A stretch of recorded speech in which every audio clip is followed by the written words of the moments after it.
Bom dia, meus irmãos, a graça e a paz do Senhor Jesus. Vamos iniciar a nossa EBD de hoje, lição número 8, 30 de março. Hoje, como os irmãos sabem, nós estamos com um contingente ausente, porque estão em viagem missionária. As irmãs da nossa denominação promoveram esta viagem ao sul do estado, e parte das irmãs e alguns irmãos da nossa igreja foram no apoio, estão lá. Então nós vamos já iniciar orando e incluí-los na nossa oração agora, porque daqui a pouco, depois da EBD, eles estarão retornando, e é uma viagem longa, 5 horas aí, que Deus possa guardá-los no seu retorno, ok? Oremos. Deus querido, muito obrigado pela nossa manhã, juntos aqui na Tua presença. Visita, ó Deus, nossas mentes e corações, perdoa, Deus, nossos pecados, dando-nos condições de estar aqui plenamente habilitados, dignificados na Tua presença através de Cristo Jesus. Abençoa, Deus, o conteúdo que hoje vamos ver, que possa ser aplicado às nossas vidas, possa ser, ó Deus, algo que se torne desafio para o nosso dia a dia, para os nossos relacionamentos.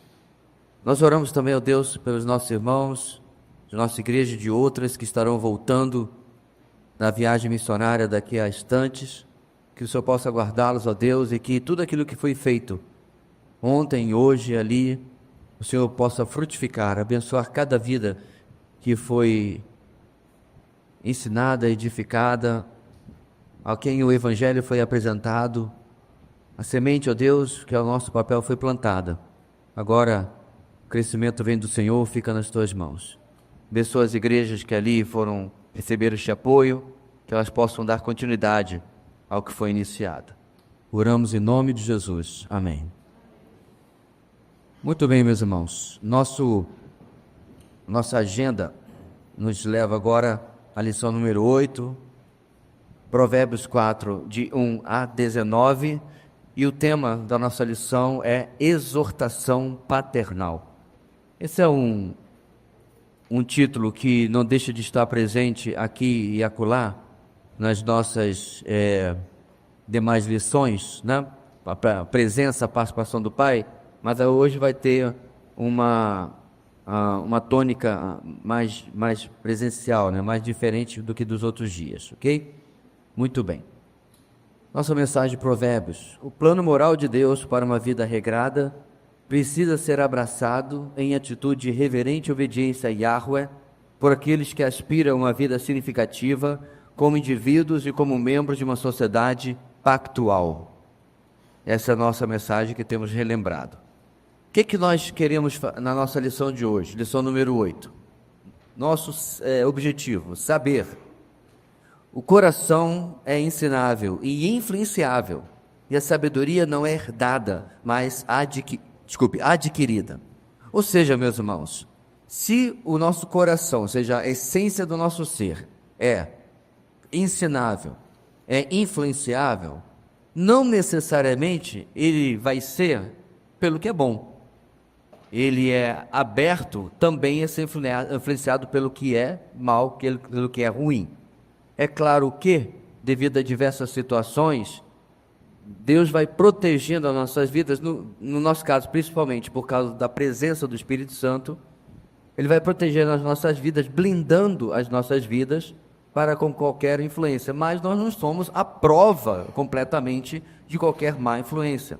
Então, precisamos buscar o oposto, que é a última parte do nosso enunciado: adquirir a sabedoria. Por que ele está dizendo aqui que não é herdada? Porque ele vai falar de geração, vai falar de filho, do pai, vai falar do avô. A palavra não acontece no texto, mas vai ser mencionado a pessoa. Então, o que a gente está colocando aqui, meus irmãos, é algo das antigas, algo que caiu em desuso, algo que transformou em alguma coisa meio, velho. A coisa que nas culturas antigas não era assim. Hoje nós estamos interessados no que o TikTok está fazendo essa semana. Nas culturas antigas eles estavam interessados: vovô, da onde nós viemos? Quem são nossos antepassados? Qual é a nossa história? não tinha Wikipédia, não tinha internet. Então, os idosos eram a fonte de conhecimento e sabedoria através do que a gente chama de transmissão ou tradição oral. Hoje a gente ainda tem aquele pessoal que senta na frente da casa, né, na cadeira, para bater papo, mais para olhar a vida dos outros, mas tudo bem, ainda tem, né?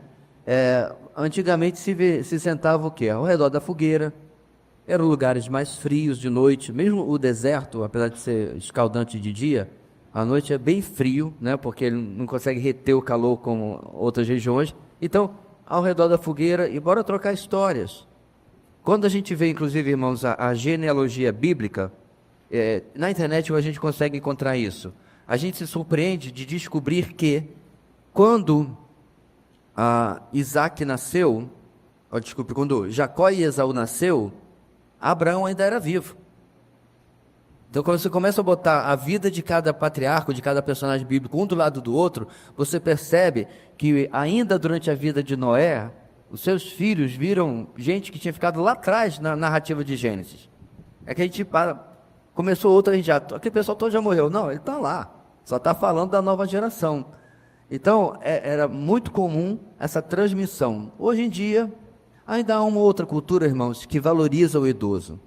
Mas não é bem assim. Na maioria do mundo, especialmente o mundo ocidental, né? Muito bem, o que nós devemos sentir? Nosso segundo objetivo: gratidão pelo privilégio de ter recebido ensinamentos que estão sendo transmitidos de geração em geração. E, finalmente, agir. Valorize os conselhos dos seus pais, comprometa-se com seus ensinamentos e cuide do seu coração, certo? Então vamos lá, meus irmãos. Antes da nossa introdução, claro, nós vamos ler o nosso texto em Provérbios, capítulo 4. Então peço que você já abra sua Bíblia aí, para podermos ler Provérbios, capítulo 4.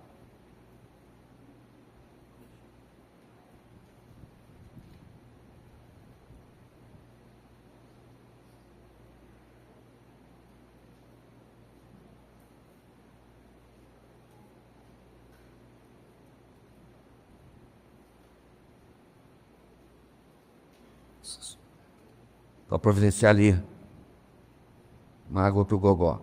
Então vamos lá, meus irmãos.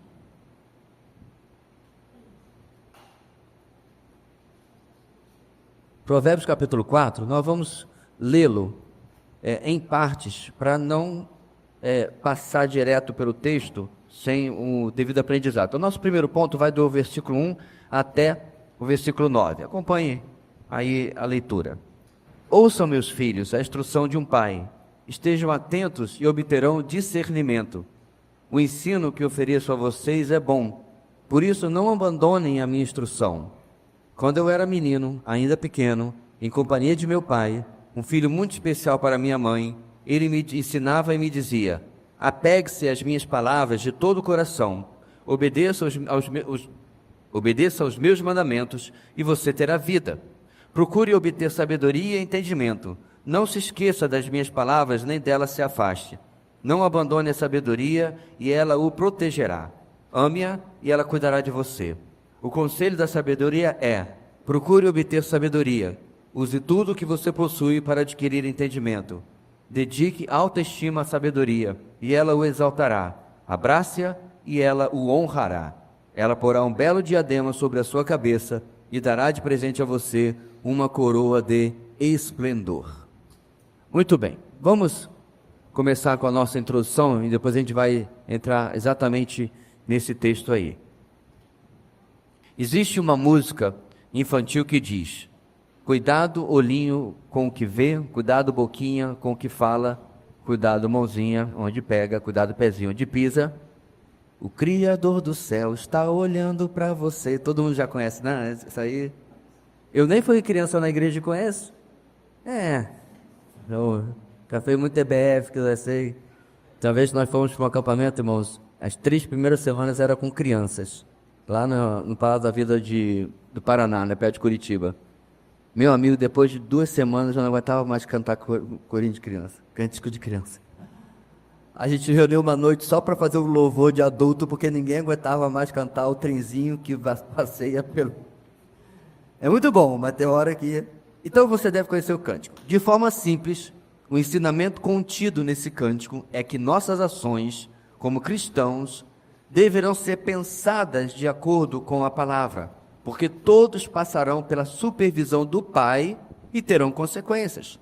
Infelizmente, muitas vezes parece que as crianças cantam apenas por diversão e entretenimento, mais preocupadas em reproduzir os gestos do que ser confrontadas pela exortação. Você, que não é mais criança, já percebeu que proteger seus sentidos é necessário e que sua forma de viver hoje será importante para a formação espiritual das futuras gerações? Então, o cântico é infantil, é óbvio, irmãos, mas ele tem verdades claras, né? Que nós somos tentados pelos nossos sentidos. Então, uma pessoa cega, ela não vê, ela tem uma limitação imensa de locomoção e tudo mais, mas ela ainda ouve. E é interessante isso, porque não importa qual deficiência alguém tenha, e a maioria de nós tem todos os sentidos, né? Nós somos exatamente interagidos pelo mundo através do que vemos, através do que ouvimos. E aí, geralmente, aquilo que nós falamos é uma reprodução do que como estamos reagindo aos incentivos, aos impulsos que o mundo tem colocado sobre nós. E às vezes não reagimos tão bem assim. O pecado, ele é sensorial. Ele tem a ver com os nossos sentidos. Então, se isso é verdade, eu posso usar isso como referência do que eu não devo fazer, do que eu não devo olhar, do que eu não devo ouvir, do que eu não devo falar, porque pode me afetar. E é interessante, irmãos, que isso varia de pessoa para pessoa. Isso varia também de sexo para sexo. Então, enquanto os homens são muito mais afetados por aquilo que eles veem, não, as mulheres são muito mais afetadas por aquilo que elas escutam. Enquanto que nós temos pessoas que são muito mais afetadas por um tipo de coisa, outra é por outro, completamente diferente. Pessoas são diferentes e a forma como elas são afetadas também é diferente. E assim, quando a gente interage com o mundo, nós estamos o tempo todo, ou precisamos lembrar, interagindo com um sistema caído, o sistema pecaminoso. E se nós não tivermos certo critério, certa disciplina, isso com certeza vai ser algo que vai nos afetar grandemente, ok? Já vimos que a sabedoria é necessária para que possamos discernir entre o caminho certo e o errado, e que nossas decisões trarão consequências, tanto para o nosso corpo, quanto para a nossa vida. Qual é a participação dos nossos ouvidos, olhos, lábios, boca, pés e coração nesse processo? Na lição de hoje, falaremos sobre esses assuntos que são abordados em 3 discursos direcionados ao Filho. 4, de 1 a 9, que acabamos de ler, 10, 19 e 20 a 27. Cada discurso tem uma temática central e independente, mas elas se completam. Então vamos lá, número 1. Ouça os ensinamentos do avô, 1 ao 9. No seu primeiro discurso, o sábio segue o padrão, fazendo primeiramente um apelo para que o filho ouça os seus ensinos. Ele faz uso de várias palavras conhecidas: instrução, em algumas traduções disciplina, entendimento, que é discernimento, que tem o sentido de bom senso para responder adequadamente ao Senhor e à sua Torá, ou seja, a sua palavra. Instrução ou doutrina, informações que são aprendidas e incorporadas à vida. E ensino, lei e instrução. Cada versão vai variar desses temas, irmãos, mas a gente pode sintetizar em uma só palavra: ensino.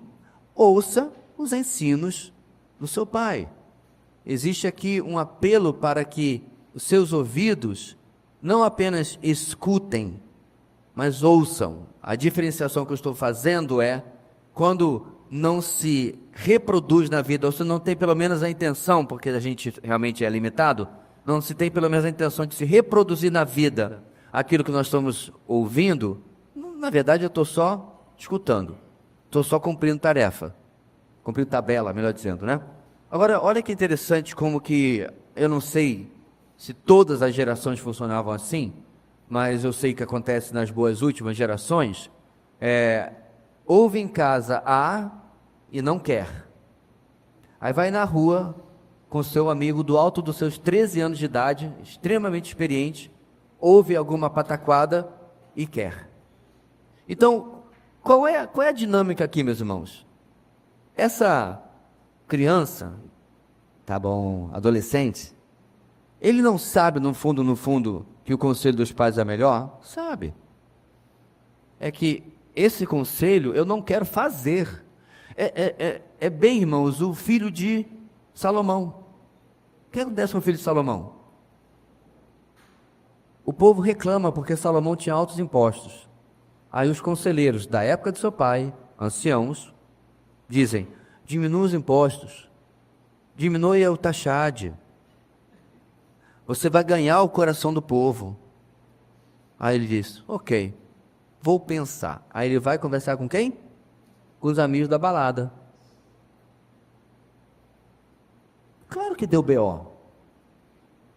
O conselho desses aqui foi o quê? O quê? Aumenta ainda mais.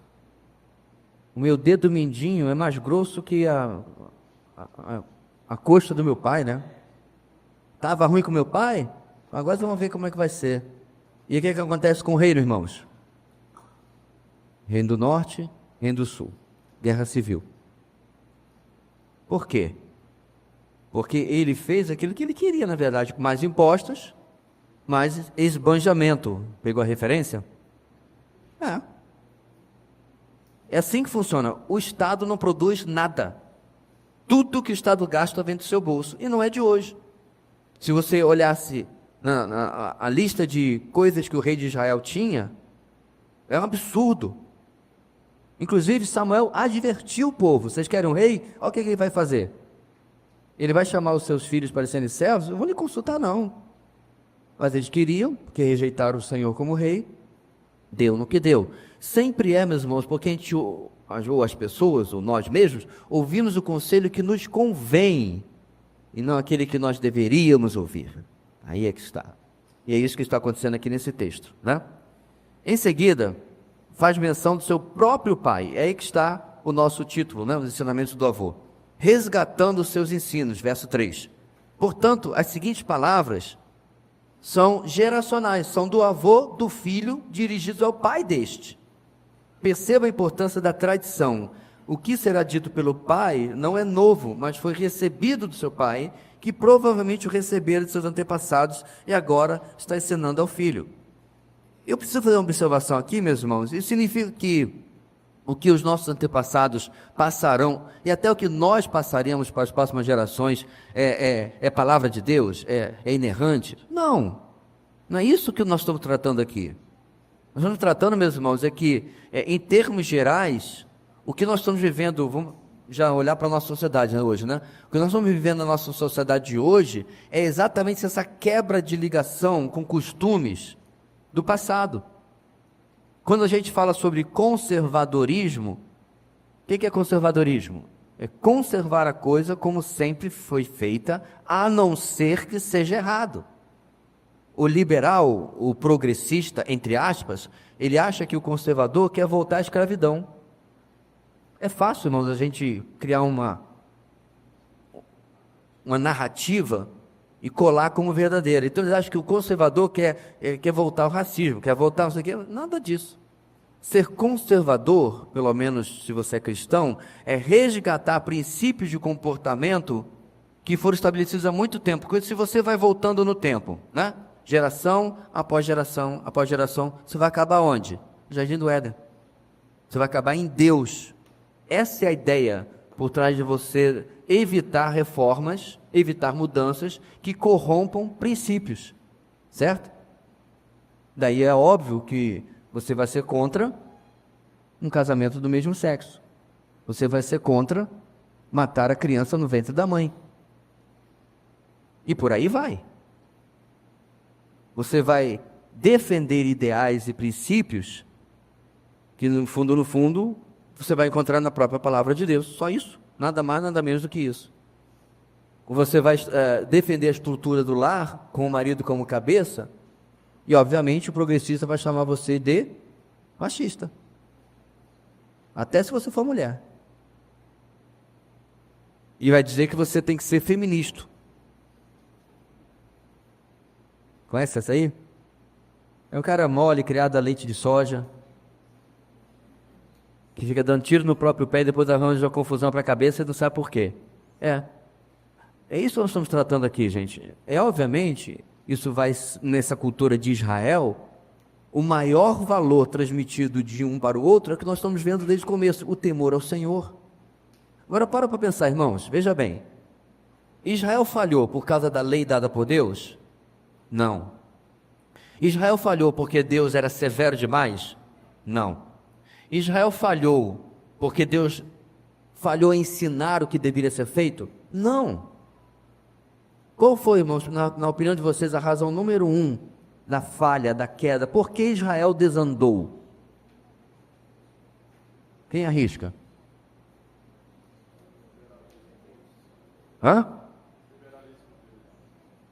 Liberalismo? Mas de onde ele nasce? Como é que ele é transmitido? O que diz o Salmo? O que ouvimos e aprendemos, o que nos contaram os nossos pais, não esconderemos aos nossos filhos. Contaremos à próxima geração os formáveis feitos do Senhor, formidáveis feitos do Senhor e as suas maravilhas que fez, não é isso? Para que não sejam como seus pais, geração de coração endurecido, tarará. É aquela coisa, meus irmãos, cantar é uma maravilha, o salmo é uma música, né? Viver é outra história. A falha número 1, irmãos, preste bem atenção, a falha número 1 de Israel foi geracional. Essa foi a falha. Tudo que desandou porque eles não pegaram o que eles receberam e não transmitiram adiante. Aí você vê diversos exemplos disso. Davi falhou assim, Samuel falhou terrivelmente, os filhos deles eram nó cego. Grande sacerdote Eli, anterior a Samuel, falhou também. Então você vê, meus irmãos, o erro se repetindo, aí você vai entender como é que Israel chega onde chegou. É verdade, né, pastor? É verdade. Tá, e nós? Digo todos nós, meus irmãos. Naquela conferência que nós tivemos com o Ted Tripp, há 3 anos atrás, mais ou menos, né? Em vários momentos foi muito difícil para mim traduzir. Muito mesmo. Claro que eu já li os livros dele, eu assisti aquela mesma palestra, ou melhor dizendo, eu ouvi aquela gravação várias vezes para me acostumar com o sotaque dele, para não fazer feio ali na tradução, mas várias vezes aquilo que ele falava, não tem máquina do tempo. Aí você visita na sua memória erros que você cometeu nesse projeto de paternidade. Eu sei que todos nós cometemos, e os solteiros não se preocupem, você vai cometer também. Mas quando nós erramos, irmãos,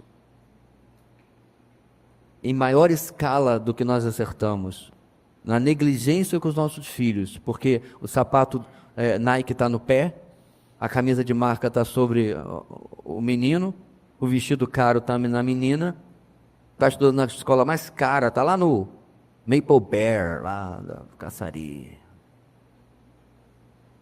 Mas Deus é um estranho para a criança.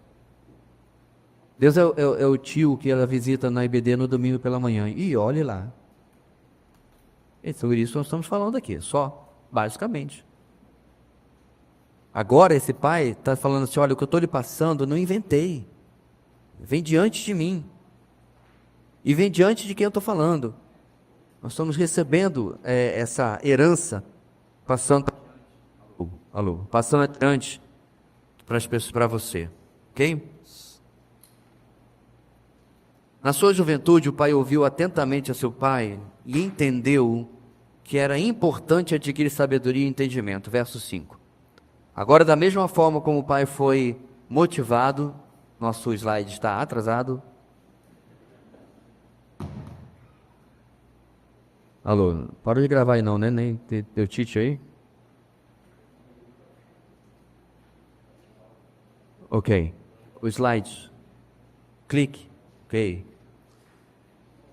Voltando, irmãos, na sua juventude, o pai ouviu atentamente a seu pai e entendeu que era importante adquirir sabedoria e entendimento. Agora, da mesma forma como o pai foi motivado a guardar os mandamentos, ele exorta o filho a fazer o mesmo.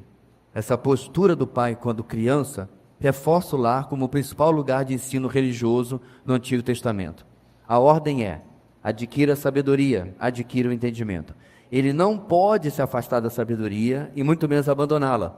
Pelo contrário, ele precisa amá-la. Em contrapartida, será guardado e protegido, ou seja, há dividendos a receber da sabedoria. Coisa que nós já exploramos em outras aulas, irmãos. Não é uma mágica, não vai vir uma cúpula de unção sobre a pessoa, não, irmãos. É a vida prática do dia a dia. A sabedoria, o entendimento, você ser uma pessoa com discernimento na sua vida, previne você de entrar por caminhos e de abrir portas que claramente vai dar ruim. Deus lhe dá um entendimento para ver que por aí você não deve ir. Quando você vê pessoas insistindo em coisas que a Bíblia é óbvia, por exemplo, crentes que insistem em julgo desigual. Então, é uma coisa que nós temos falado várias vezes na nossa igreja ao longo do tempo para os nossos jovens, e graças a Deus praticamente não tivemos esse problema aqui, mas eu cresci numa igreja onde era extremamente comum, 2 ou 3 lá, namorarem descrentes. Ainda que tivesse um exemplo na própria casa de que havia dado errado. A mãe casou com descrente e estava sozinha na igreja. A tia casou e estava sozinha na igreja. E o que ela fez? Só namorava descrente. A coisa era tão crítica que, certo ponto, ela começou a namorar um rapaz. Pela sua misericórdia, o rapaz se converteu. Bom rapaz, inclusive. Já estava engajado na igreja, preparando para o batismo. Te dou um doce se disser o que ela fez. Ninguém entendeu nada. Terminou o namoro. Agora eu pergunto, meus irmãos, precisa ser um gênio da sabedoria para saber que isso está na Bíblia, que isso é pecado? Pecado, pastor? É pecado. Se está na Bíblia e diz para não fazer e você faz, é pecado. A gente tem que parar com esse negócio que é só matar, roubar, adulterar e torcer para o time errado. Não. Você sabe do que eu estou falando. Há muito mais coisas, meus irmãos, que Deus ordena e que nós deliberadamente, no contrário da sabedoria, decidimos fazer e a gente acha que está de boa. Alguém já lhe contou que não evangelizar é pecado? Ou você acha que é só uma opção para a sua vida? Não é meu chamado. Então está na crente. Ponto. Simples. Porque Mateus 28 ainda está lá, a grande...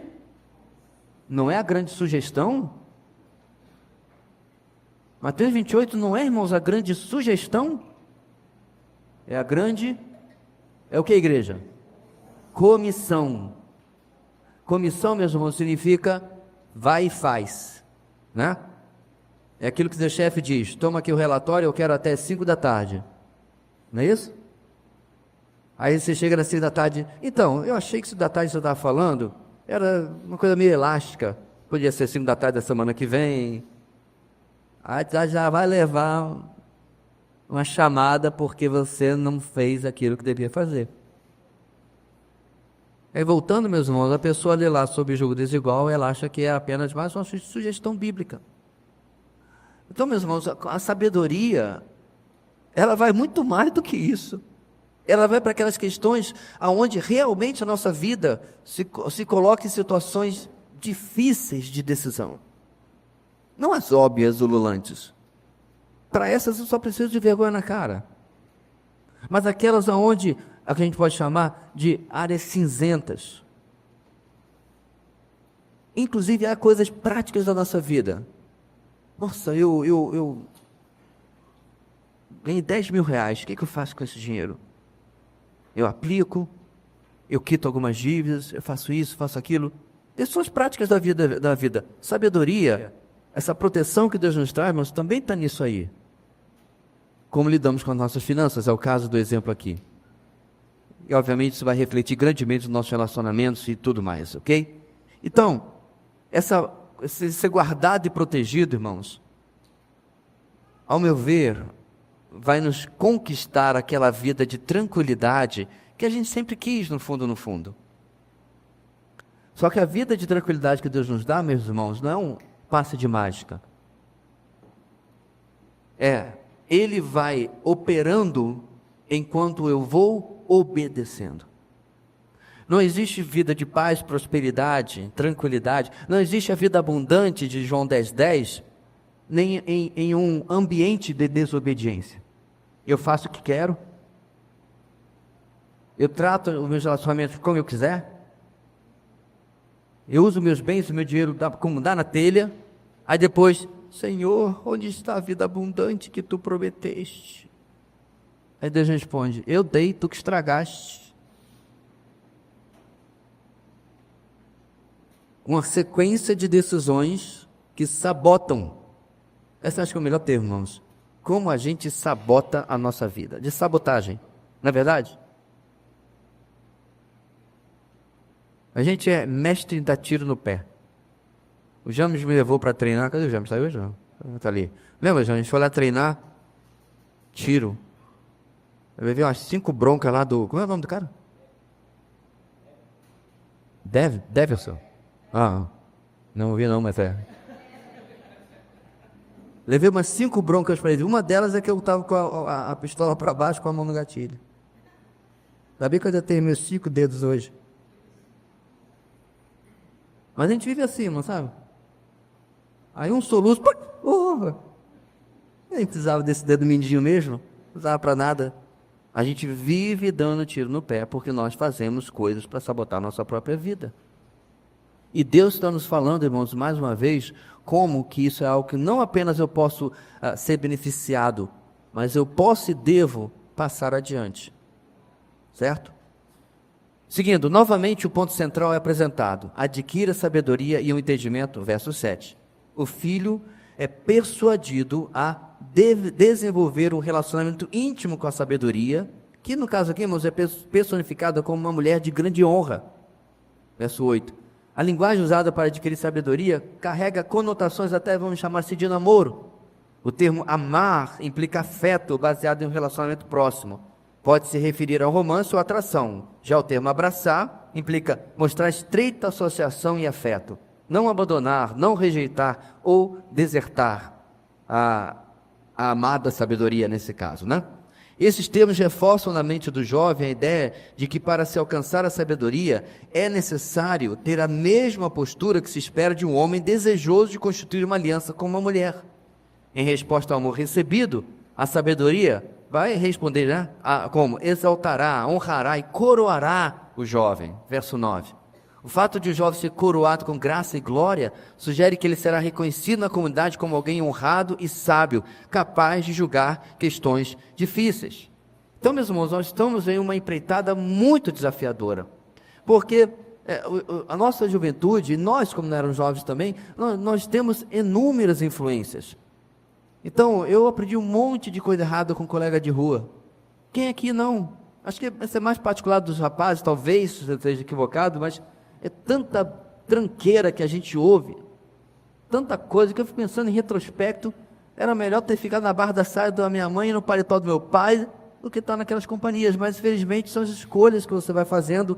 Às vezes os pais não sabem o ambiente que você está andando, mas até hoje você não precisa nem disso, você só precisa de um celular.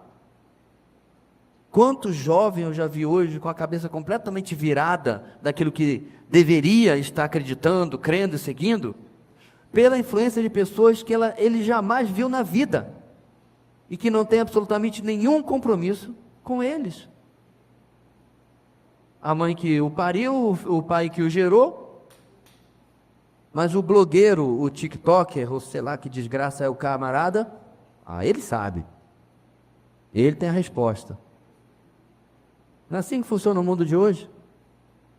O camarada a 1.000 quilômetros, 10.000 quilômetros de distância, está atrapalhando a minha vida aqui. Porque hoje nós vivemos nesse tipo de troca no mundo. Então, o afeto que está sendo colocado aqui, minha gente, é para infundir nesse jovem, que não vivia na época da informática, mas com certeza tinha outras influências na própria vila ou cidade que ele morava, que dissesse, ame mais esta namorada chamada sabedoria, do que qualquer outra coisa. E aí o pai já fala, porque ela vai lhe dar retorno, resultado, dividendos, graça e glória aqui. E aí, meus irmãos, eu fico pensando, como a gente ainda precisa hoje tomar decisões talvez radicais nas nossas vidas. Bem, alguns de nós estão começando a caminhada, alguns nem casaram ainda, nem têm filho, etc. Mas quais são as decisões práticas que hoje você poderia tomar para que a nossa geração tivesse uma influência diferente do que a gente está vendo exatamente esse mundo hoje seguindo e buscando? Lá em Nova York tem um bairro de judeus, eu acho que são racídicos, eu não lembro bem qual é o tipo de judeu. São racídicos, né? Eles não têm absolutamente nenhum entretenimento eletrônico. E não morreram, olha só. Não são retardados. Aí você anda pelas ruas, o que eles estão fazendo? Brincando de amarelinha, pulando corda, jogando algum esporte. E adivinha só, lendo. Que crianças esquisitas. Lendo.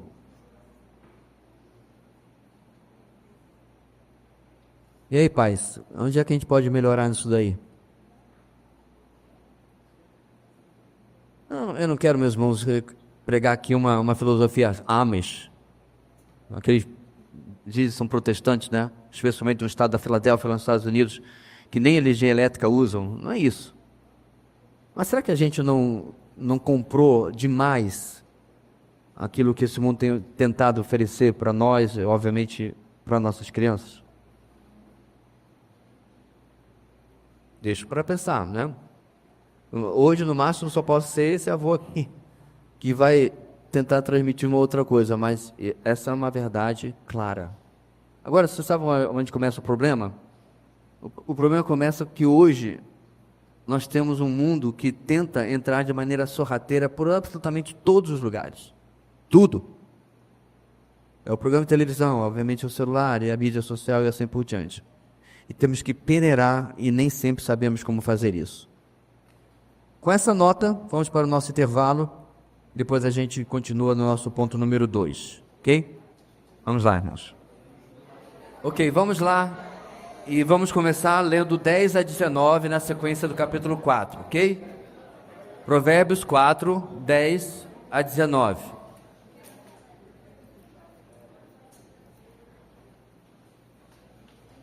Danilo, só confere se eu dei o play aqui. Ok. Ouça, meu filho, e aceite o que digo, e você terá vida longa. Eu o conduzi pelo caminho da sabedoria e o encaminhei por veredas retas. Assim, quando você por ela seguir, não encontrará obstáculos. Quando correr, não tropeçará. Apegue-se à instrução, não a abandone. Guarde-a bem, pois dela depende a sua vida. Não siga pela vereda dos ímpios, nem ande no caminho dos maus. Evite-o, não passe por ele. Afasta-se e não se detenha. Porque eles não conseguem dormir enquanto não fazem o mal. Perdem o sono se não causarem a ruína de alguém. Pois eles se alimentam de maldade e se embriagam de violência. A vereda do justo é como a luz da alvorada, que brilha cada vez mais até a plena claridade do dia. Mas o caminho dos ímpios é como densas trevas, nem sequer sabem quando tropeçam. Ou em que tropeçam, perdão. Ponto 2, irmãos. Permaneça no caminho certo. 2.1. O caminho dos justos, 10 a 13. O verso 10 introduz o segundo discurso. Aqui o filho provavelmente já se tenha comprometido. Eu ensinei a você e o fiz andar. Verso 11. Já tenha se comprometido com o que foi dito nos versos iniciais, né? No entanto, o pai sente que é necessário adverti-lo a manter a diligência, ou seja, para proteger o que ele já se comprometeu. Retenha, guarde-a, ou apegue-se à instrução, não abandone, guarde-a bem, como diz o verso 13 na NVI. Novamente, a busca pela sabedoria é apresentada como algo contínuo que deve ser desenvolvido durante uma vida inteira de disciplina. O sábio compara a vida com uma longa caminhada que sempre apresentará dois caminhos: o caminho da retidão e o caminho mau. Versos 14 e 15. As veredas da retidão conduzem a vida longa, sem embaraços e tropeços. Então, meus irmãos, como a gente já viu em outros textos em Provérbios, a sabedoria, o entendimento adquirido, ele não é um estado conquistado e que simplesmente fica lá permanentemente. Ele é algo que a gente desenvolve na nossa vida. De fato, a gente pode usar a máxima, né? No momento que a gente para de aprender, a gente não tem mais condições de ensinar.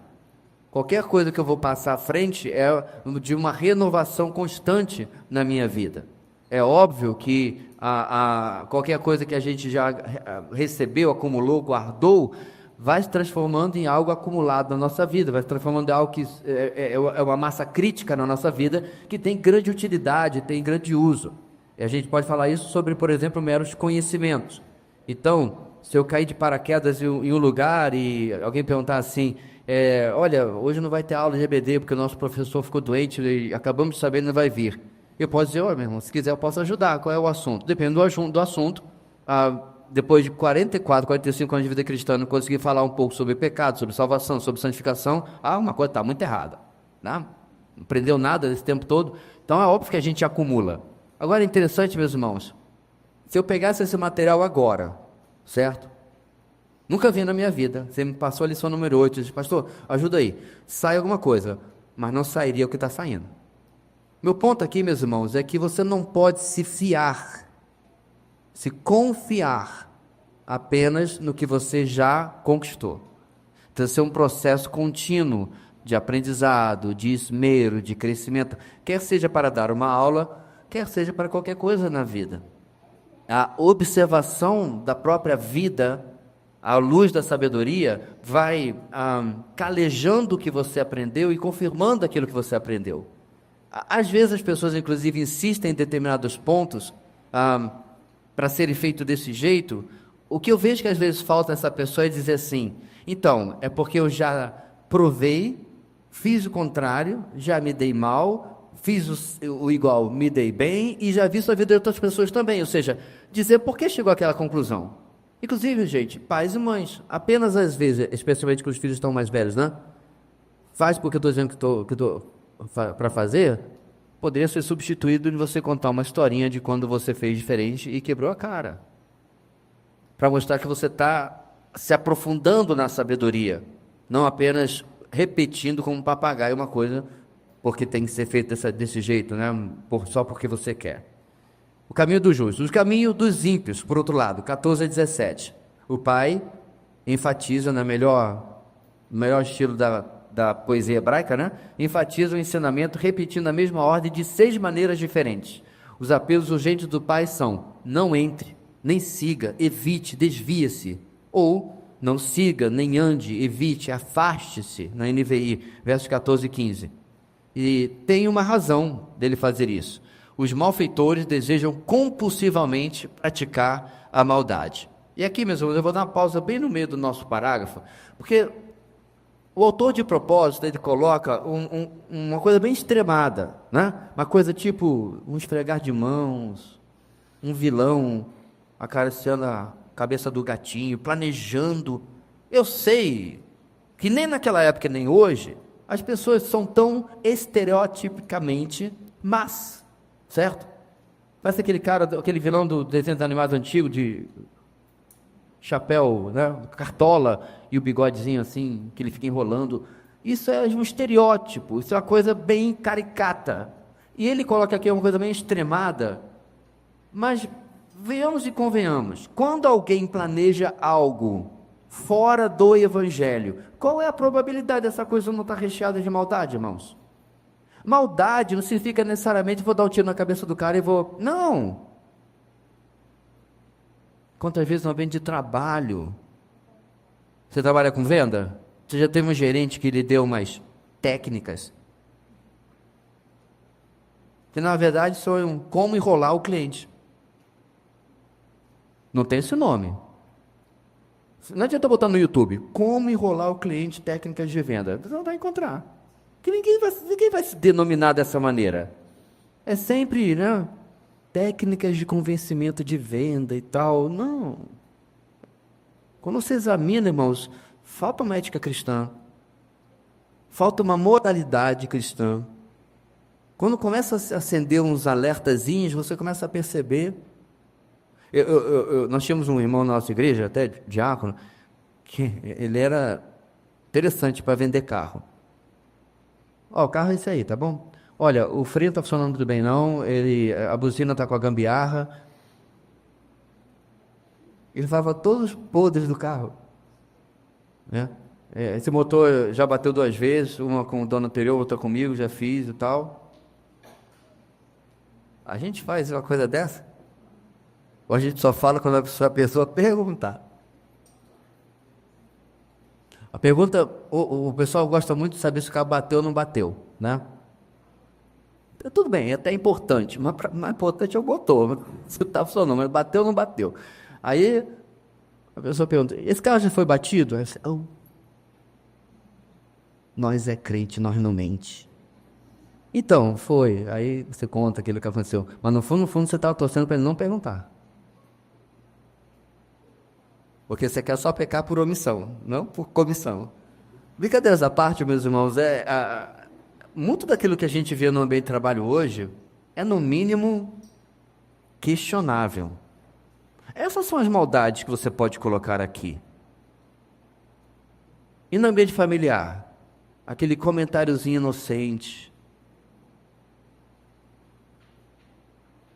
Aquele comentáriozinho que denigre o cunhado. Afinal, o cunhado não é parente. Ou fala do outro. São coisas, meus irmãos, que eu não vejo realmente o Senhor Jesus sentado do meu lado, compactuando, participando, fazendo. Você vê? Então, veja bem, quando a gente fala aqui, não entre, não siga, afaste-se, desvie-se, não precisa necessariamente alguém estar te convidando para roubar um banco. Não precisa necessariamente alguém estar te convidando para participar de uma licitação ilícita. Não! Então tem uma coisa cabeluda. Não é isso que a gente diz? Usa uma mentira cabeluda, uma coisa... Na verdade, meus irmãos, eu vejo que o maior desafio não são as mentiras cabeludas, são as mentirinhas brancas. Pelo amor de Deus, tem nenhum racismo nisso aí não, tá? Só uma expressão. Senão também ia reclamar, né, Ked, da outra lá. Por que cabeludo? Tem a ver uma coisa com a outra. São as mentirinhas. Na verdade, a Bíblia adverte, meus irmãos, cuidado com as raposinhas. São as pequenas coisas. Teve um prédio que caiu lá no Rio de Janeiro há muitos anos atrás, porque os engenheiros cortaram alguns atalhos e usaram a areia da praia. Estava mais barata, já estava lá, ninguém ia ver, né? Porque a areia da praia está cheia de sal. Sal evita que pega liga. E o prédio caiu. Quando eles viram as primeiras rachaduras, sabe o que eles fizeram? Descascaram e botaram mais concreto. Não adiantou nada. Porque eles ignoraram os sinais de que alguma coisa estava errado. Então, as pequenas rachaduras, irmãos, elas são sérias, elas são um prenúncio de que eu devo olhar aquela questão com mais calma, com mais detalhe, que está acontecendo na minha vida, né? Por isso. Então, eles desejam compulsivamente praticar a maldade que se caracteriza de muitas formas na nossa vida, no nosso dia a dia. O que satisfaz a alma deles não é o repouso ou a vida tranquila, mas a prática da maldade. Eles ficam inquietos, a ponto de não conseguirem dormir enquanto não prejudicam alguém. Suas práticas são muito perversas, pois eles comem e bebem, em outras palavras, eles se alimentam do desejo de levar outros à destruição. Então, novamente, tira da imagem aqui um guerreiro viking que quer matar uma vila inteira, ou mouros também, né? Fizeram isso também. Né? Não, são as coisas mais sutis, irmãos, que as pessoas sem Cristo têm como seu modus operandi e a gente não pode estar nem perto de algo assim. Na verdade, meus irmãos, a ética e a moral judaico-cristã, elas são a pedra no sapato da nossa sociedade. Pensa na política. Não, se gritar, pegar ladrão, não fica um, meu irmão. Então a gente já viu que não salva de jeito nenhum a maior parte do pessoal. Porque a moral judaico-cristã não passa lá. E aí a gente vai para estendendo para outras áreas da sociedade e você vê em grande parte a mesma coisa, ok? 2.3. O contraste entre em ter os dois caminhos, 18 e 19. O pai finaliza a sua fala falando um breve contraste entre o caminho dos justos e o caminho dos ímpios. Para isso, utiliza a imagem de luz e das trevas, verso 18. Assim como lá no capítulo 1, isso é um tema que a gente está voltando a ele, né, irmãos? Em que os pecadores preparam emboscadas contra os inocentes, mas no final são apanhados na própria armadilha. Neste momento, o pai apresenta também o caminho dos ímpios. Eles têm prazer em fazer outros tropeçarem, porém seus próprios caminhos são escuros e eles mesmos não percebem que tropeçam. Contudo, a vereda dos justos é nítida. Eles têm uma visão clara de todo o percurso e assim podem evitar os tropeços. E mais uma vez, irmãos, eu preciso alertar que Provérbios trata de cenários perfeitos e trata de absolutos. O que eu quero dizer? Nem sempre o mal será penalizado neste mundo, certo? Então, não viva a sua vida debaixo da máxima popular, aqui se faz, aqui se paga. Isso nem sempre é verdade. Para muita gente, o crime não só compensa, como continua compensando. E talvez irão morrer debaixo dos lucros e ganhos da sua maldade, certo? Então, é importante a gente salientar isso, para que você não pegue aqui e diga assim, então agora vai estar tudo certo, porque Deus vai pesar a mão sobre, e aí você coloca aí o seu malvado favorito, né? Aquilo que você acha que deve ser penalizado. Não. A maioria de nós aqui é adulto, irmãos, a gente já conhece essa história só no nosso país. E um monte de gente, né, política é o nosso prato preferido, passou aí décadas mamando, tirando, roubando, combinando, se aposentaram em farta velhice. Aí depois o cara com 89 anos morre de câncer. Tá vendo? Tá vendo o quê? Vai ter 89 anos. Ele vai morrer de alguma coisa, né? Já sido infarto. Morreu. Acabou. Então nós temos que entender, meus irmãos, que a justiça de Deus, ela trabalha fora do meu cronograma, fora das minhas opiniões, e muitas vezes Deus vai usar e deixar o mal percorrer o seu curso, e obviamente, irmãos, na eternidade ele se acerta, ou não. Se no seu último respiro ele buscar hoje arrependimento e salvação em Cristo Jesus, me desculpe, mas todo o mal que ele fez ficará na conta da cruz. É assim que funciona a vida como ela é. Mas isso não é justo. Como assim?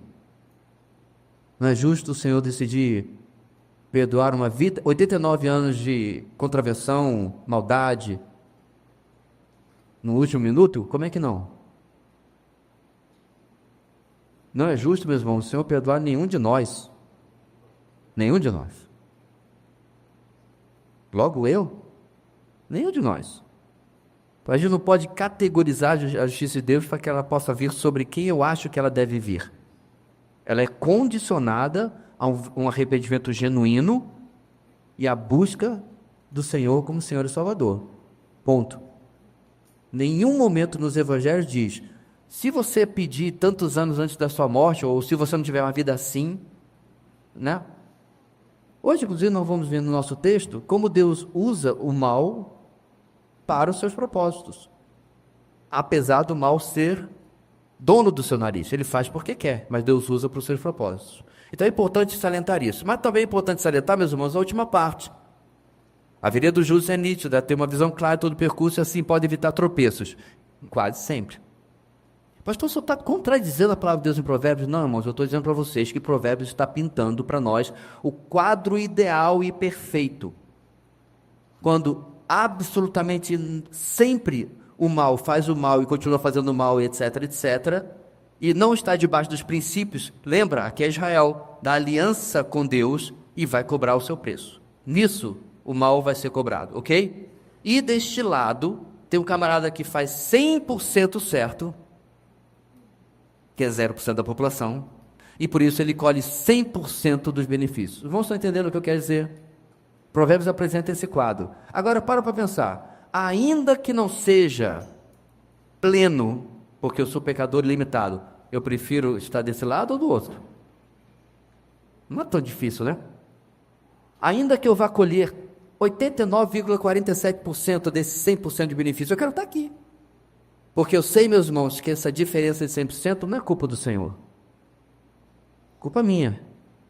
Naquelas áreas onde os princípios não foram seguidos como eu deveria seguir.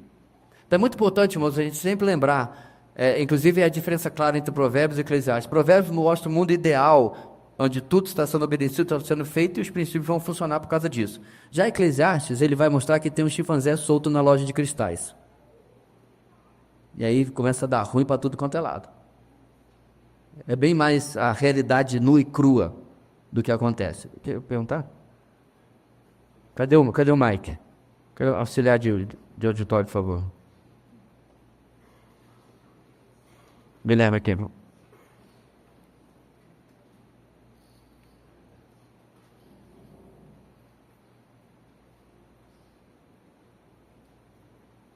Esqueceu de ligar? Agora vai. Nesse cenário que você está explicando, como é que se encaixa essa questão da lei da semeadura? Aquilo que você planta, Sim. você colhe. A questão da maldade também. Se mesmo que você falou, a pessoa viveu vários anos, plantou só maldade e tal, ela se aposentando, tudo ok, ela não vai colher também. Pois é, ela vai, vamos supor que ela morra sem se arrepender, certo? Primeiro cenário. Ela já não vai colher eternamente? Então ela vai colher eternamente, meu amigo, com juros, correção monetária. Ela vai colher com mais juros do que a gente recebe em qualquer aplicação. É o juro que a gente paga para o governo, ela vai colher. Esse cenário é simples. Então calma, esse é o primeiro cenário. Mas ainda esse, ou que se arrepende, irmãos, você conhece uma pessoa que vive em banho-maria da maldade, que seja feliz? Ela já não está colhendo o que ela está plantando? Uma pessoa que é grossa, seu lunga a 10ª potência. Você acha que essa pessoa tem amigos? Ela tem pessoas queridas? Quantas pessoas você conhece que não consegue sustentar um relacionamento, um casamento, porque ele ou ela são uma pessoa simplesmente intragável?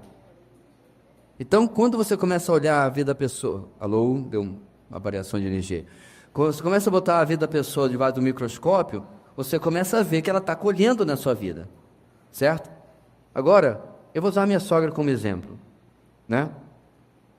Cara, eu conheci poucas pessoas tão queridas, confesso, poucas pessoas tão queridas, porque sempre foi uma pessoa que deu, pessoa que recebeu na sua casa, que criou filhos que não eram dela, que foram embora pela porta e não disseram nem um valeu assim. Eu nunca vi minha sogra reclamar. Eu soube da história pela minha esposa, mas nunca vi dela. Então você vê a pessoa colhendo na sua vida, ela não é represa, ela é canal. Ela recebe, ela dá, ela recebe, ela dá. Então você vê ela o tempo todo colhendo. Minha avó também. Eu sou cercado de pessoas que viveram para os outros. Então não falta exemplo. Agora, se você escolhe viver para si mesmo, você vai, né? Precisa de alguma coisa? Agora, irmãos, isso vai tendo várias ramificações, né? Vamos falar de igreja? Você é uma pessoa que serve, que está presente e tal. Quando essa pessoa diz, irmão, eu tô, ele nem terminou. O camarada que me serve o tempo todo, a irmã que faz, a gente nem pede. Vai ter fila para servir essa pessoa. Porque ela está plantando e ela está colhendo.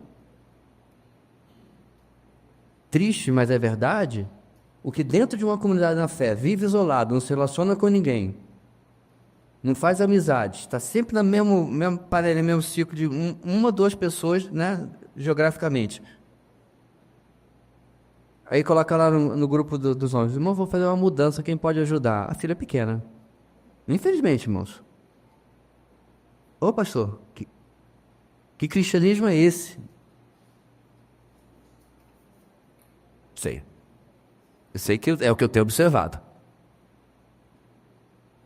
Porque a gente é muito mais, irmãos, tido a se envolver de ajudar com quem, além de servir, está próximo da gente, né? É interessante, mas o ser humano, ele é complexo, ele é complicado. E às vezes a gente está colhendo coisas na nossa vida que a gente talvez não tem completa percepção que está plantando, que a coisa é assim, né? Então, respondendo a sua pergunta, há diversas colheitas. Algumas acontecem aqui, outras, né, definitivamente só vão acontecer na eternidade. Lembrando aquela exceção que eu coloquei, né? Se a pessoa semeou muito mal e se converte nos 44 do segundo tempo, graça. A graça de Deus entra ali, o perdão de Deus entra ali, e aí você pensa assim, mas espera aí, e tudo que ele fez não vai ser pago, não vai passar em branco? Não, foi pago. Lá. É assim que funciona. A cruz serve, irmãos, para pagar, não é só o passado da pessoa insuportável, intragável que você acha, não. Pagou o seu. Pagou e apagou. É que a gente fica categorizando, né? É assim, ó, pelo menos eu não sou como intragável aqui. É o que tu acha. Pergunta para todo mundo na tua vida aí. De repente você vai encontrar alguém que te acha, né? Mais difícil de beber do que caxiri quente. Vamos lá, calma aí, cadê o Mike aí? Tá. Diga agora sim. Não, pastor. Nessa questão do arrependimento, a gente tem que também ver a questão do tempo, né? Às vezes não dá tempo para se arrepender. Então, o vídeo aí de essa coisa de pessoas que de repente ficaram doentes e. Né? Eu tenho uma pessoa. Ou então, até mesmo a história dessa defensora agora está normal, no caso, e aí, de repente foi para o hospital e foi para o UTI. Sim. Nem todo mundo tem uma doença que dê tempo para você pensar na sua vida. Então a gente não pode prever isso. Mas o que eu queria perguntar é com relação justamente a esse ADTI. Que quando é que esse requerimento é uma prova Da gente. Ele é interesseiro? Isso, da gente querer se arrepender para ir para o reino. Não existe arrependimento genuíno que seja interesseiro. Ainda bem que não é o pregador que tem que ser convencido. Durante, como você mencionou, a pandemia, e eu vi testemunho de muita gente que trabalhava com capelania, com visita hospitalar, em que, assim, animado, digamos assim, não com as mortes, é claro, mas como pessoas foram confrontadas com a sua mortalidade e no leito, que seria leito de morte, se voltaram para Deus e se arrependeram. Mas no mesmo fôlego a pessoa diz assim, eu só espero que tenha sido sincero, porque a gente não tem um aparelho de medição, um sinceriômetro, não tem. Então, eu prego o evangelho, na verdade eu não tenho sobre ninguém. Como diz o outro, eu não confio em ninguém, até quando eu falo estou desconfiando, como é que eu vou saber dos outros?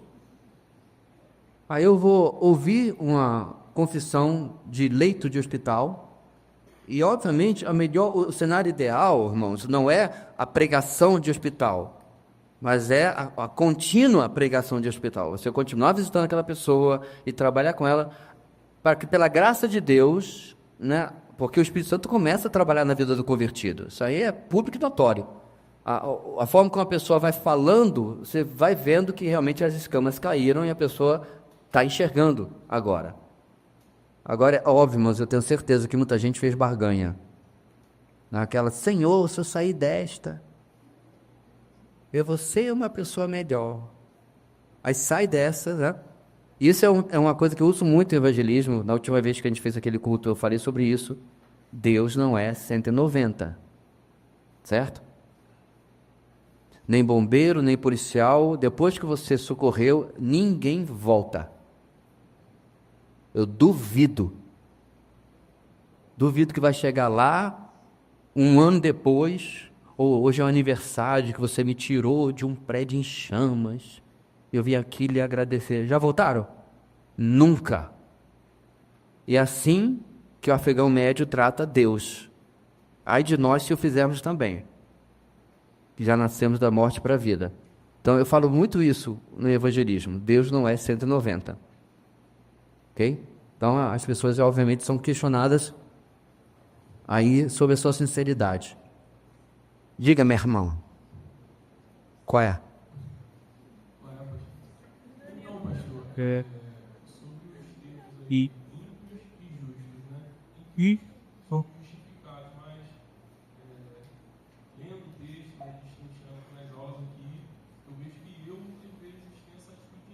Ah.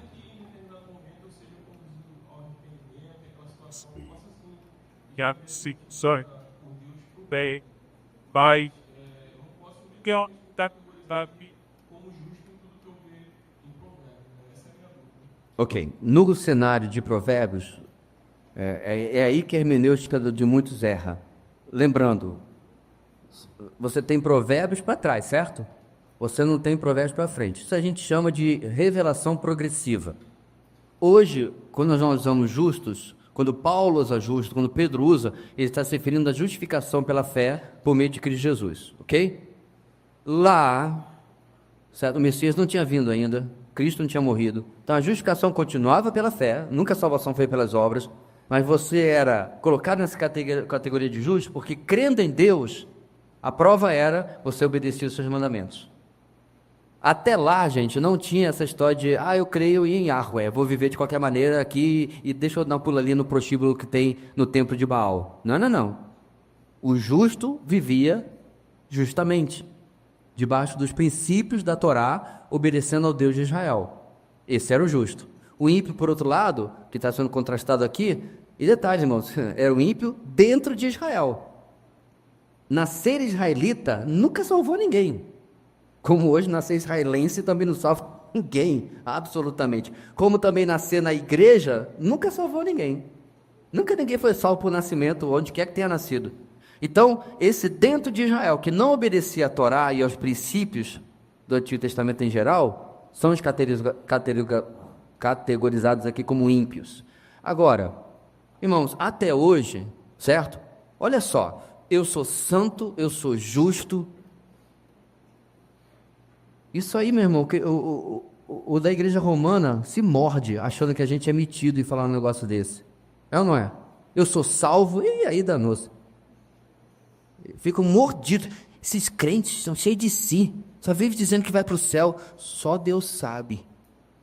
Ele sabe, ele me contou na sua palavra. E ainda assim, meus irmãos, vez por outra, você, agimos como quem não é santo, não é justo, não é salvo. Essa é a utilidade no Novo Testamento das listas de pecado. Não se enganem.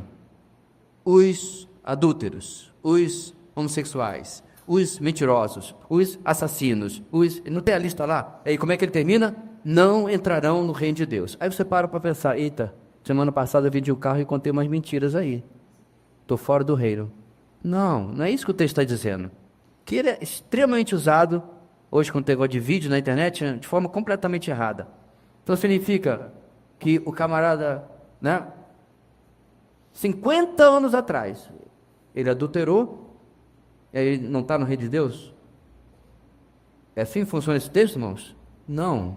O texto está dizendo o quê? Esse currículo é o estilo de vida de quem não conhece a Cristo. Então Paulo está dizendo, por que você, que já passou da morte para a vida, está imitando quem está lá? Entendeu? Quando eu digo imitando, irmãos, não é vivendo na prática, mas porque algo daquilo aconteceu na sua vida. Por exemplo, pode ter adulterado, ou ter mentido, ou ter agido de qualquer maneira assim. A nossa vida, meus irmãos, ela tem que ser um contraste com aquele. Mas quem de nós conseguirá ser um 100% de contraste? Alguém levanta a mão? Quem não contou uma mentira, qualquer que seja a semana, exagerar também é mentira, viu, mano? Só para já pegar aqui uma metade. Você estava contando uma coisa, mas já, o negócio... Eu estou esperando aqui há 1 hora, era 40 minutos. Mentira.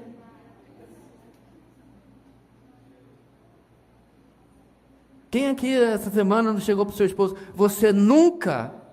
Tarará, tarará, tarará. Mentira. Você sempre, suas ênfases que a gente dão, aí a gente já começa a colorir fora da linha, Não tem? As crianças estão aqui brincando, mas estão pintando. Ah lá, presta aqui pro tio, rapidinho. Olha que coisa linda, ó. Né? Pintar dentro das linhas, tá vendo? Olha aqui, ó. Olha a mentirinha. Já pintou fora da linha. Ó, vem aqui. Ó. O morango tá mais pra... Acho que é o morango. Apesar que é redondo, não deve ser tomate. Caqui. O caqui tá aqui, ó. Pintou fora da linha. Aí somos nós, irmãos. É que a gente se acostuma com essas práticas. Sabe? Se acostuma de contar um conto e acrescentar um ponto. E acha que isso é normal, é da cultura. Volto a dizer, Jesus faria isso? Eu não sou muito fã, meus irmãos, do Em Seu Lugar o que Faria Jesus, né, do livro. Tem umas coisinhas lá meio esquisitas, mas não deixa de ser uma grande pergunta dizendo o que Jesus faria nas situações sociais e tal como eu. Em muitos casos ele faria uma coisa completamente diferente, porque ele era Deus e Messias, claro. Mas como ser humano, é uma enorme lição eu perguntar, será que Deus seria um profissional como eu? Um pai como eu? Um filho como eu? Uma ovelha como eu? Um pastor como eu? E aí você vai substituindo, você vai questionando se você está fazendo as coisas como você realmente deveria fazer. Ok? Mas eu divago. Rossi, você tinha também uma pergunta aí? Não? Desistiu? Ok. Então tá bom. 3.0 agora, meus antes do 3.1, 20 a 27. Vamos lá. Meu filho, escute o que digo a você, preste atenção às minhas palavras. Nunca as perca de vista, guarde-as no fundo do coração, pois são vida para quem as encontra e saúde para todo o seu ser. Acima de tudo, guarde o seu coração, pois dele depende toda a sua vida. Afaste da sua boca as palavras perversas, fique longe dos seus lábios a maldade. Olhe sempre para frente, mantenha o olhar fixo no que está diante de você.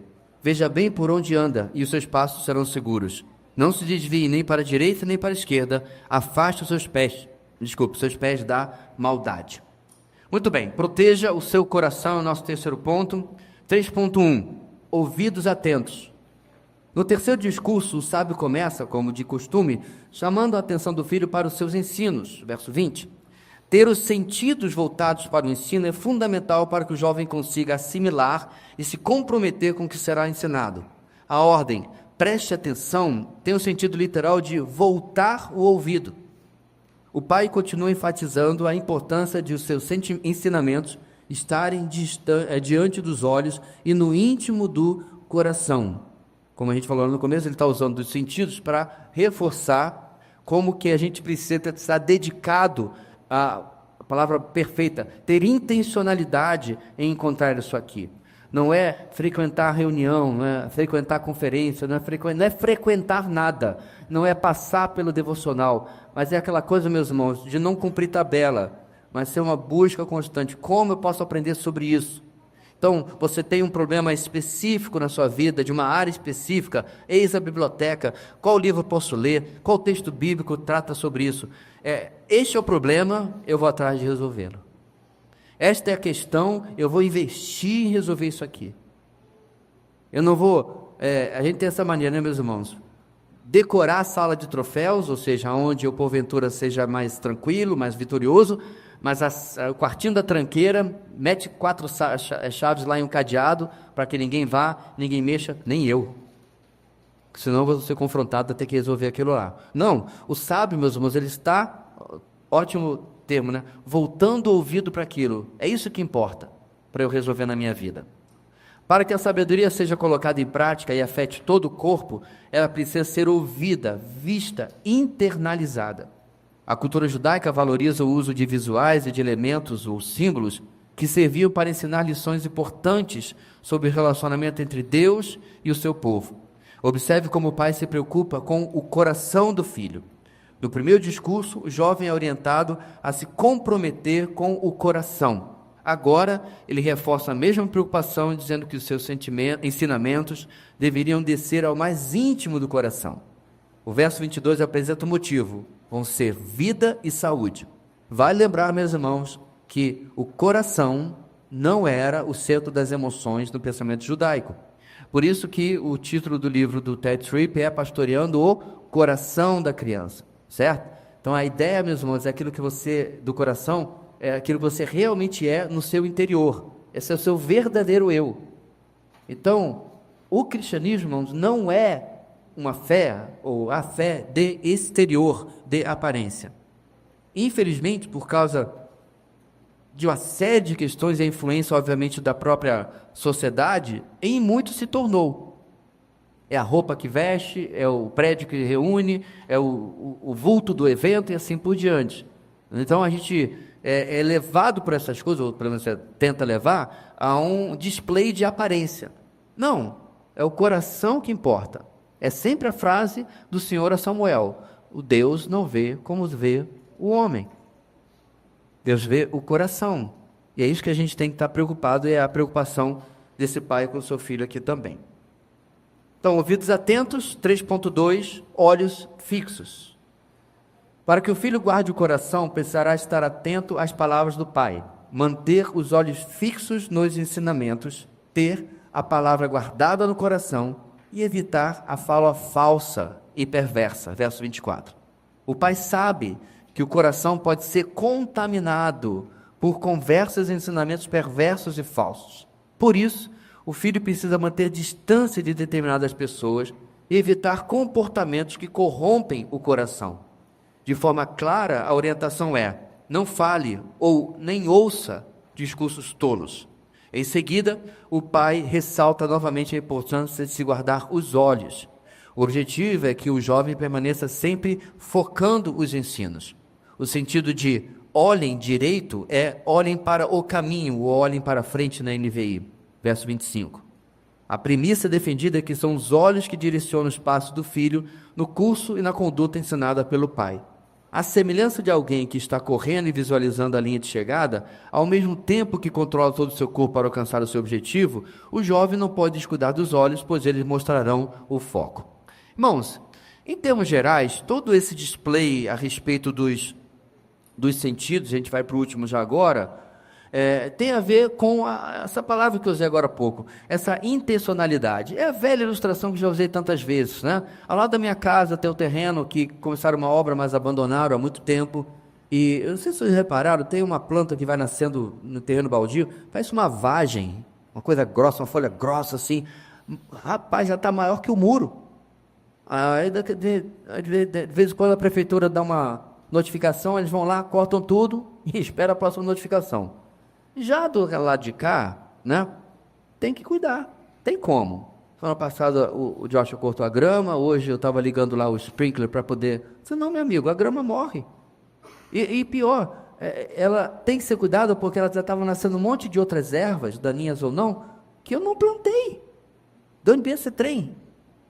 De onde vem esse negócio que nasceu aqui do nada? Vai lá, falei para ele, pega aqui pela raiz, tem que arrancar. E tem uma que tem um negocinho que gruda na perna, que é uma desgraça. Qual é o nome daquilo? É carrapicho, mas tem um mais específico. Na minha terra não tem não, aqui eu queria descobrir essa coisa. E aí aquele negócio tem que ser tirado, toda a terra até puxar da raiz. Se você quebrar o caule, pode dar um mês que o trem está de volta lá crescendo. Eu não plantei. A árvore que eu plantei agora na frente de casa fui eu.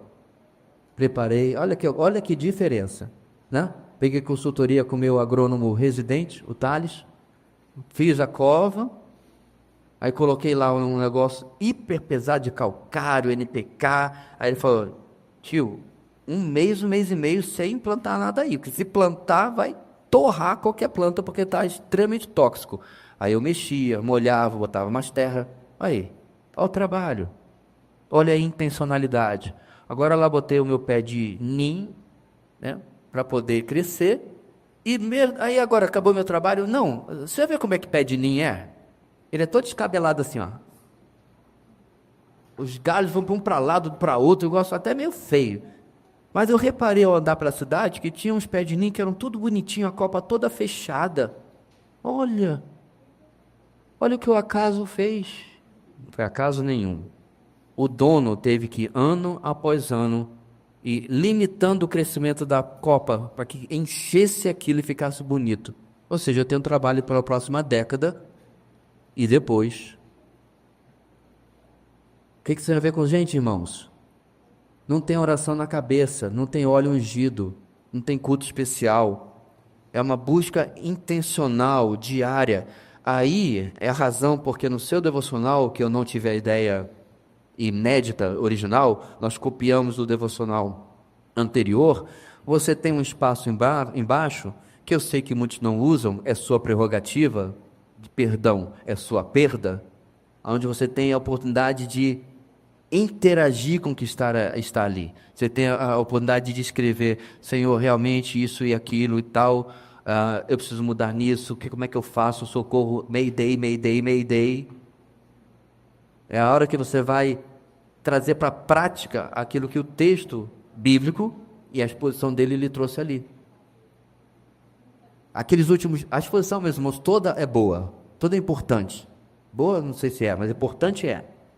Ponto é que o que nós levamos de uma pregação ou daqui é o que eu vou fazer quando cruzar aquela porta branca ali, que é a aplicação. Todo pregador sabe disso. Você pode explicar todo, o grego, o hebraico, o alemão, tudo. Mas o pessoal não sai dali com um dever de casa, você não pregou. E até de vários anos para cá, se vocês estão até do Cedric, nós condensamos as aplicações no final da mensagem para que você possa levar. Elas eram, se vocês lembram de memória, depois de cada ponto. E nós condensamos no final, nem sei quanto tempo já vai isso, bastante tempo, porque é aquilo que você tem que levar para casa.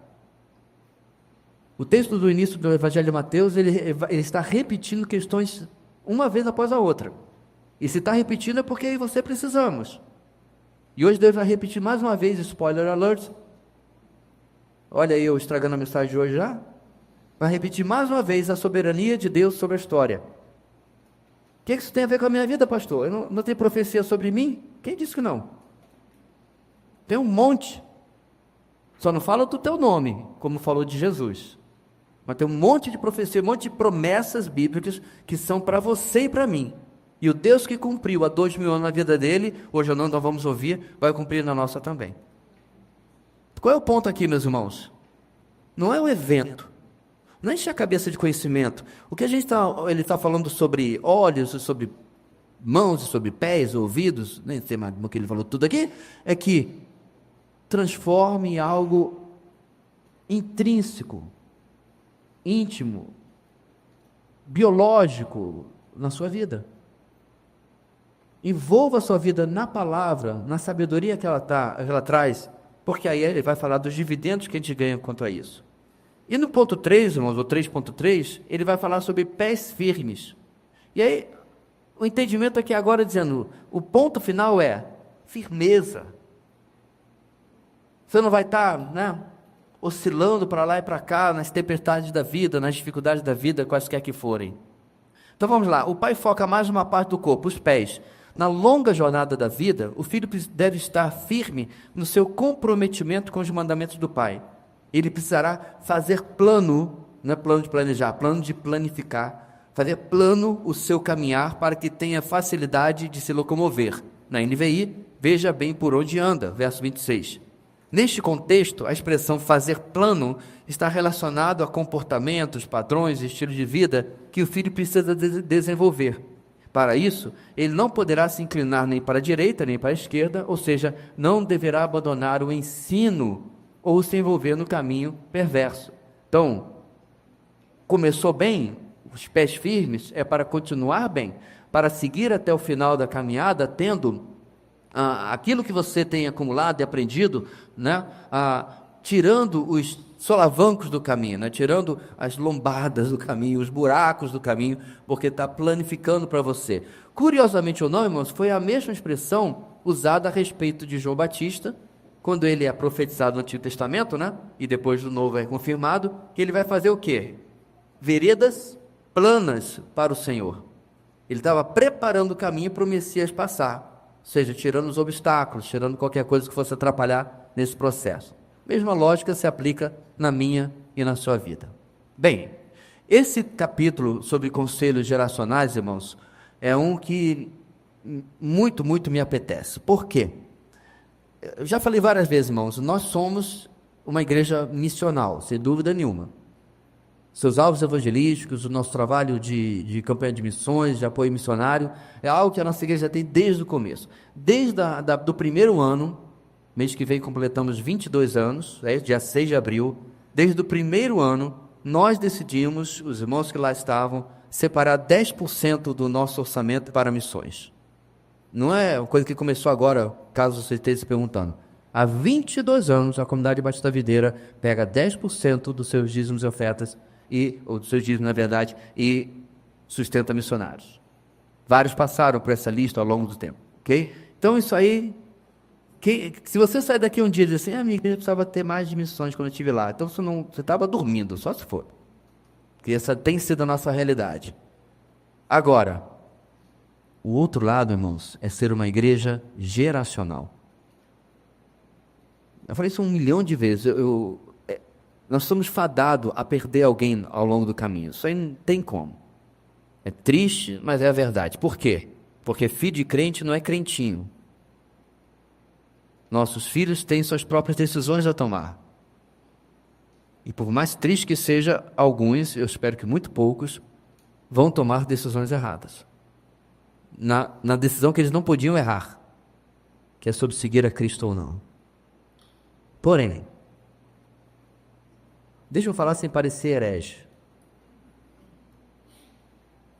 De uma maneira, irmãos, muito misteriosa, a ação soberana de Deus, e a gente também vai falar isso hoje à noite na mensagem, ela está ligada às ações dos homens. Isso não é tejo aberto. Deus não está esperando ver o que você vai fazer, aí ele vai fazer. Não. Soberanamente, antes que existisse um átomo, Deus já tinha decretado uma conjunção, certo?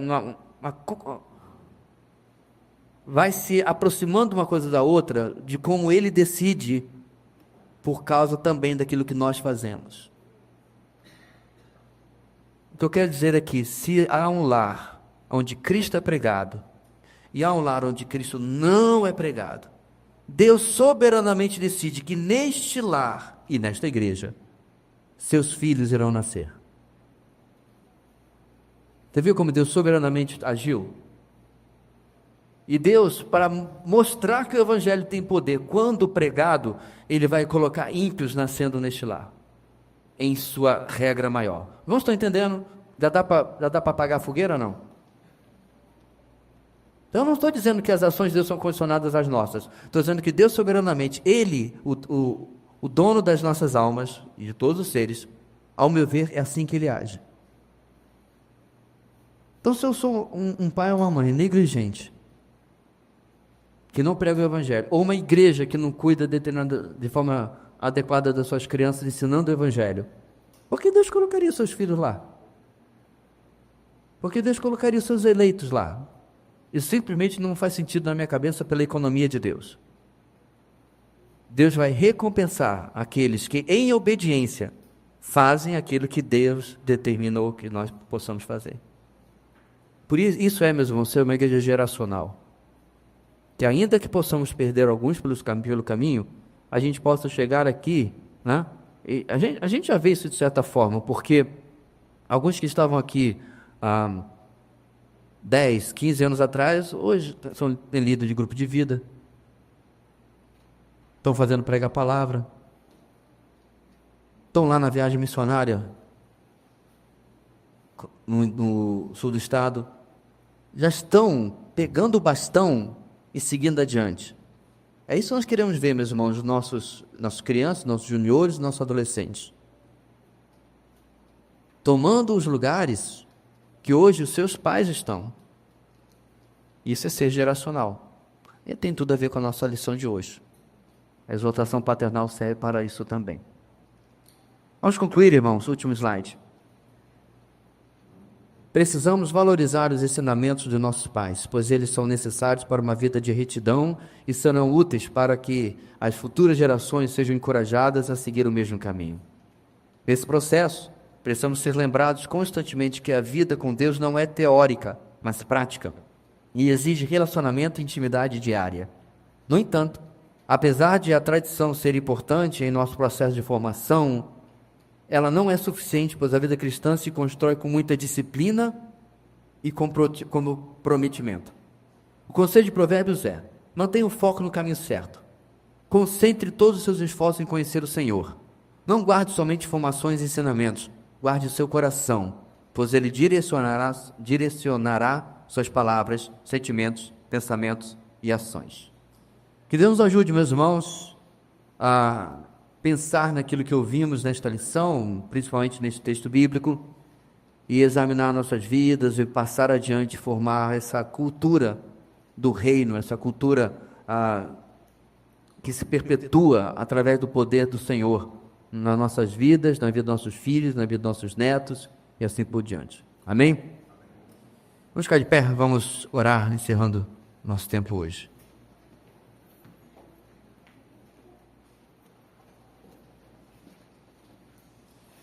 Senhor nosso Deus, muito obrigado pela Tua palavra, que mais uma vez nos instrui e que, na verdade, nos desafia a ações próximas, futuras, contínuas. Ajuda-nos, ó Deus, para que assim possamos perceber aonde a falsa sabedoria do mundo tem nos influenciado e voltar-nos para a Tua, que é perfeita, santa, justa e que nos traz dividendos inigualáveis. Ajuda-nos, ó Deus, a não só viver isso, mas passar adiante aos nossos filhos, nossos netos e bisnetos e vermos, ó Pai, o Evangelho florescendo, a sã doutrina preservada na vida de cada um deles. É a nossa oração em nome de Jesus. Amém.